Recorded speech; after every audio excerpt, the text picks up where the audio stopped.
Good morning, everybody. Welcome to another episode of Find Your Model Health, the official podcast of Shemaine's Model Health for those looking to optimize their long-term health and weight goals, and I suppose learn about their body overall and how it responds to certain protocols. So I'm Shemaine Linney. I am a biohacker and fitness and nutrition expert. I hope you're keeping very well this morning. On this Wednesday morning, we woke up to snow here in Alberta, so we thought spring had arrived, but snow is back. Before we move on with this week's podcast, I must remind you that the information in these podcasts is for informational purposes only, not to be taken for medical advice. Please do consult your doctor or medical professional before making any health or lifestyle changes. Okay, so this week's podcast, I have spoke about this before a couple of times, and it's about eating simply for success, particularly success with fat loss. And you'll see a trend over the last few weeks. I kind of have been focusing a lot more on eating and fat loss and eating frequency, just so that I think it's the time of the year now, more so than January, where people are like, oh shit, summer is coming, I better get a move on now. So it's usually around April people are like, okay, well, I've got like 12 weeks before the kids get out of school and summer begins, so I better get my butt in action now. So that's where I've decided, or I felt it was best to provide podcasts with some actionable pieces in them that people could implement now, just as April rolls around. So if you haven't already, check out last week's podcast and I think the week before on eating frequency and 10 rules for fat loss. And then, of course, this one, which you're going to continue to listen to. So this week, we are looking at how those who keep food and their meals simple tend to be more successful with fat loss than those who don't. That doesn't mean that nutrition is simpler, but that their meals are not overly fancy or complicated. And I have spoke about this a bit before in my biohacking Facebook group. And I've also touched on about how overwhelming the sensors by having too much variety or too much different tastes can impact your results, especially fat loss results. I do believe there is a video in my Facebook biohacking group. If you want to go check that out, all are welcome to join. So we know there should be some sort of a calorie deficit for fat loss, regardless of what kind of eating style you're doing. So this is not nutrition specifically that we're looking at today, as in the dense nutrition, but more about the fat loss aspect of it. And we're not going to try and reinvent the wheel here. And if you follow me, you already know how macronutrients play a big part in weight loss. Now, it's not always the methodology that is difficult. It's often the consistency of doing it on a regular basis that people struggle with.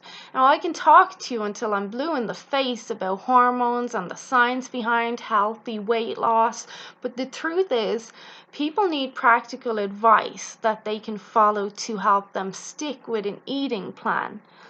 Now, of course, we need to help people find out what works for them, as we're all individual with different biological frameworks. But one thing that seems to be consistent across the board is when people don't plan or prepare or leave things to chance, the likelihood of them straying from their plan is then quite high. So I speak to my clients and the freedom around fasting and how it can help reduce stress all the time. That when one doesn't have to worry about eating or can just opt for a fast, it can be very liberating. It can be very freeing and take a lot of stress away from you. I see it in some of my clients that maybe stress in the evenings. They don't know what to make. They don't know what to eat. They're not that hungry. And then I'll say, okay, let's just do an extended fast then. We know that your nutrition for the rest of the day was really good, so let's do an extended fast. And that takes such a weight off their shoulders. Okay, I just won't eat then. So that's so liberating. Well, the same then can be said for eating simply. So planning your meals for the week, keeping it simple, and then it just becomes another variable you don't have to think about. Now, I'm not a big meal prepper, never have been. It's just something where I say I just can't be bothered.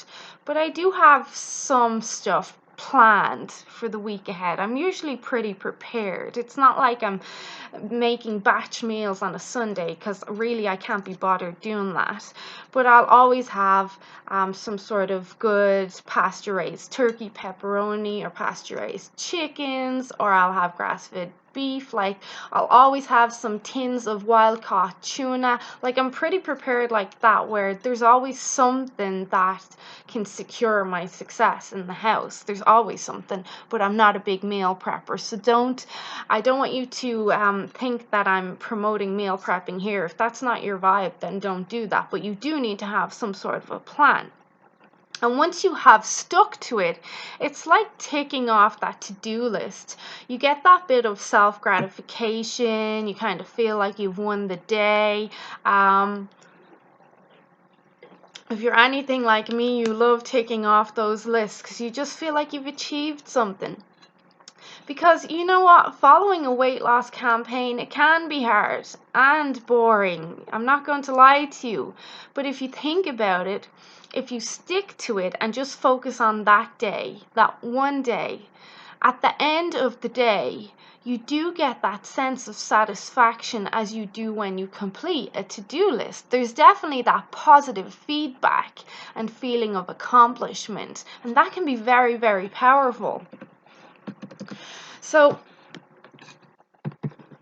from there, apart from pushing past the instant gratification, so you eat a Snickers, you cupcake, you feel that instant gratification, but then you feel crappy after. We want to try focus on the reward gratification that comes at the end of sticking to and completing a plan. And of course, seeing the scales move in our favor, if that's our thing, and our biomarkers improve. And I find the most successful people at doing this are those that focus on simpler meals or don't care about eating the same meals day in or day out, or are okay with their meals not being fancy or exciting.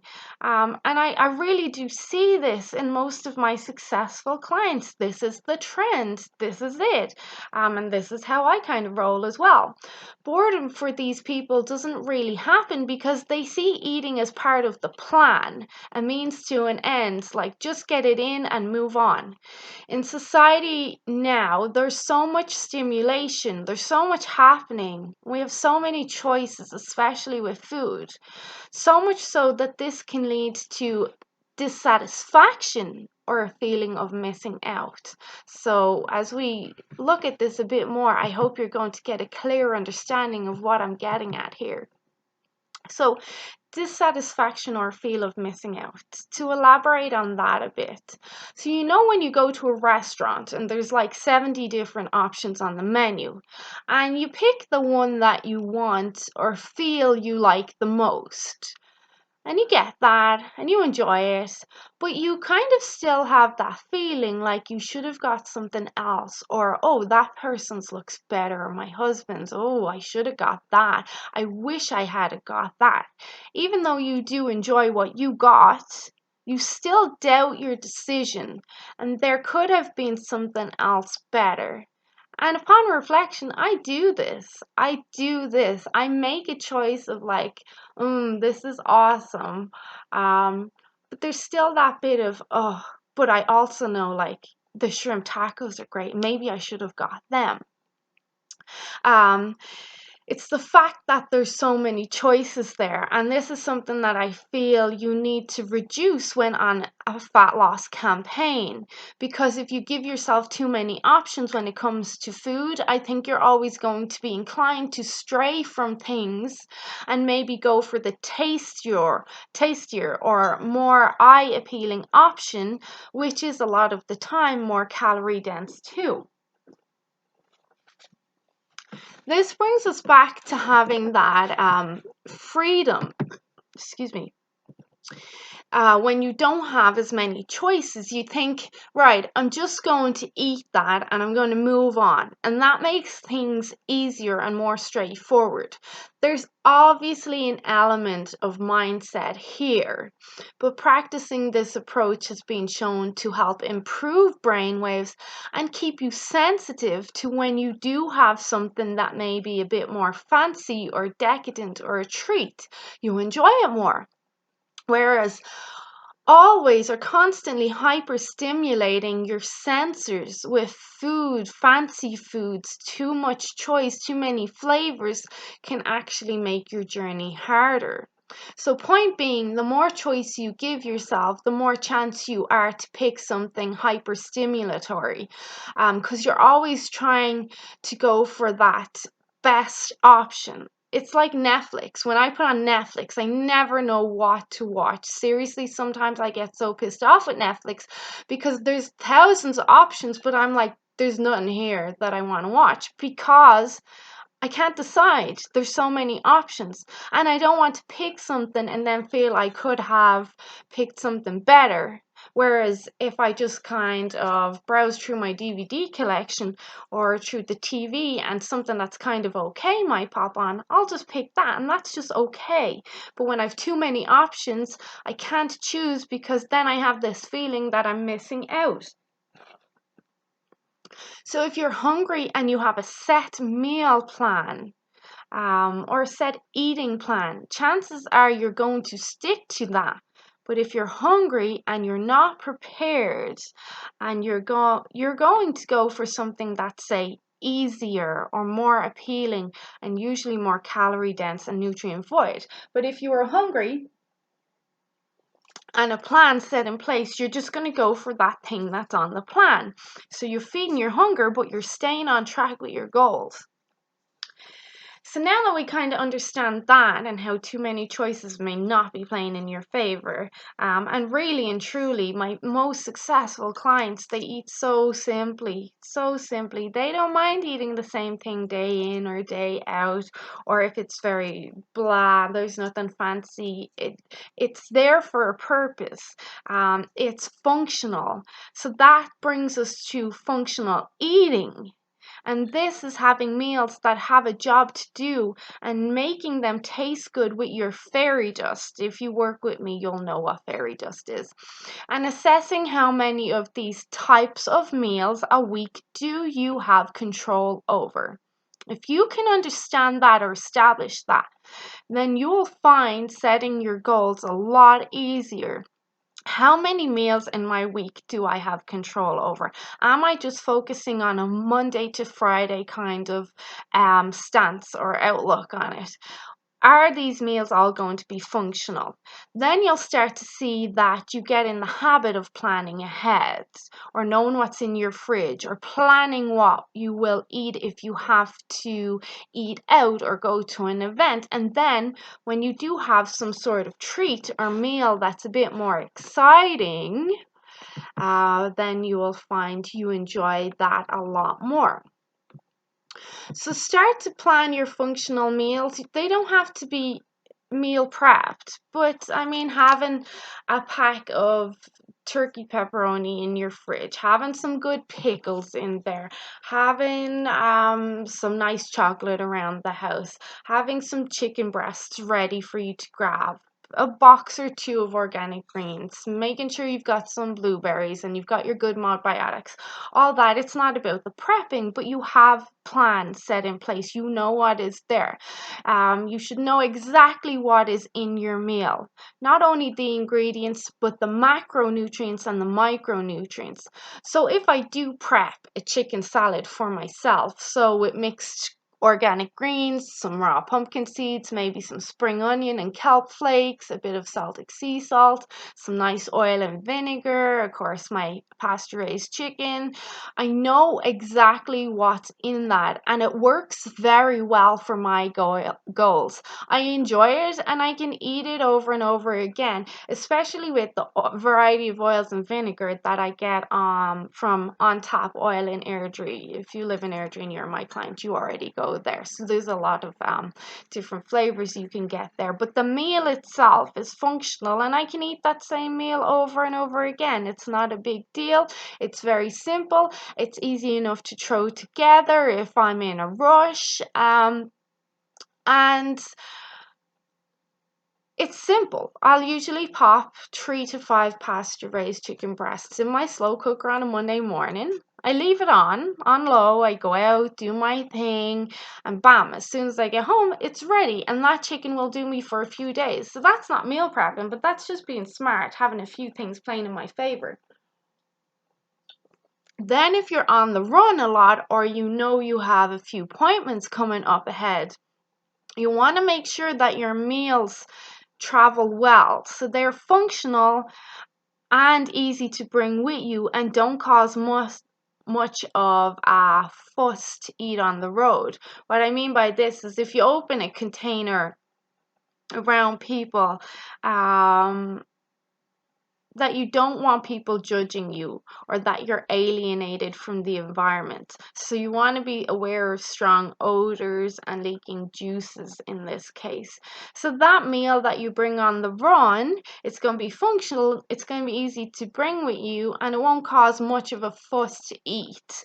So people won't be judging you, it's not going to stink, it's not going to leak anywhere. This is where bringing like a sandwich, obviously a very smart nutritionally dense sandwich, or like a yogurt mix that I recommend, doesn't stink, doesn't leak, very easy to bring with you. People generally don't judge you. Yogurt pretty much makes a lot of people happy. So that's what I mean there. And then your meal should taste somewhat good, that you enjoy it, and you really don't need to add processed sugars to enjoy foods. You can use hot sauces, you can use spices and herbs and vinegars. These all taste good, but they're very functional with loads of benefits. And then lastly, for this functional meal, is the amount of food right? This means if you're out running around all day or you're super busy in work, is the food amount right for your needs? Is it enough to make you feel full? And also, do you have enough time to sit down and eat it and digest it properly and not just shove it in your mouth or inhale it? Vice versa, if you do have time to sit down and eat, will that meal be enough to make you feel satisfied and not go looking for snacks elsewhere after? This very much is where that nutritional density and micronutrients comes into play, because you got to be smart here. Is this enough food to sustain me? Can I digest it properly? But is it also still keeping in mind my fat loss goal? So am I still going to be in a calorie deficit?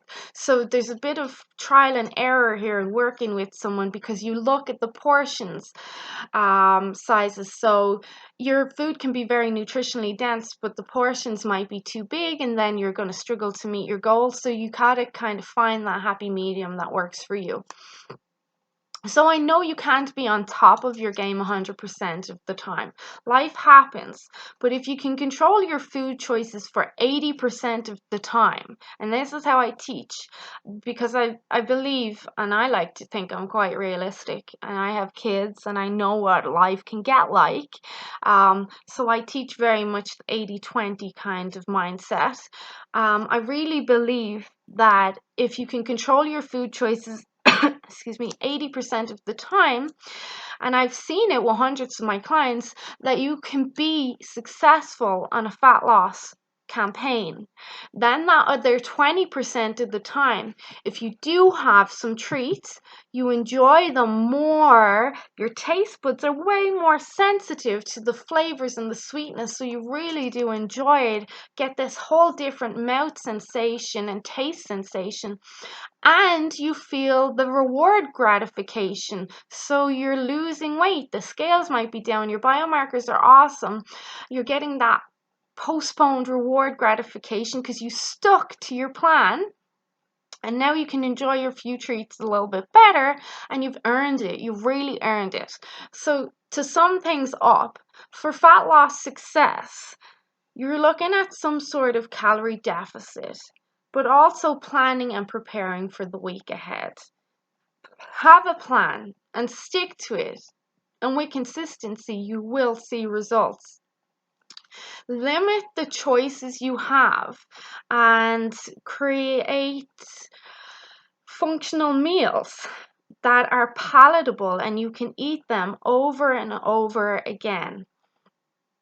And there will be an element of boredom. It's just life. It's just how it is. We get bored with stuff over and over again. So you kind of just accept that. But this can be an extremely powerful tool in your toolbox to use on your weight loss journey. Except there's going to be an element of boredom. I gotta accept. So you're saying to yourself, I gotta accept this. I know what the end goal is. I know that there is going to be a little bit of flexibility in my week where I can enjoy one or two of the things that I really enjoy. And having that control of you, having a control of food, and it does not control you, can be an amazing feeling with a great sense of accomplishment attached to it. So to finish this podcast off, I just want to quote from Benjamin Franklin, and everyone has heard of this, and I say it nearly every Sunday to my heated guide. By failing to prepare, you are preparing to fail. Have some sort of plan in action. Set yourself up for success. Keep things simple. Keep things functional. Don't overcomplicate things, and step away from that mindset that your meals need to be fancy or exciting or decadent or this, that, and the other. Let's make them functional. They're there to do a job. We can make them taste nice. We can make them palatable, but we want to remember that it doesn't always have to look like Gordon Ramsay made you dinner, okay? I hope you found this podcast really helpful. I'm sorry it was a little bit longer. Please, as always, sharing is caring. If you know anyone that may benefit from this information or could help them start their own health journey, please do share. Even if we can only help one person, that's still going to be better than helping none. Enjoy the rest of your week. Everyone, please do get out and get some sunshine and fresh air where you can. And as always, if you would like me to cover a specific topic, you can email me or PM me through Facebook. Email me at shemainsmodelhealth.com, and I will put it on my list and get it done as soon as possible. Okay, have a great week, everyone, and chat later. Bye.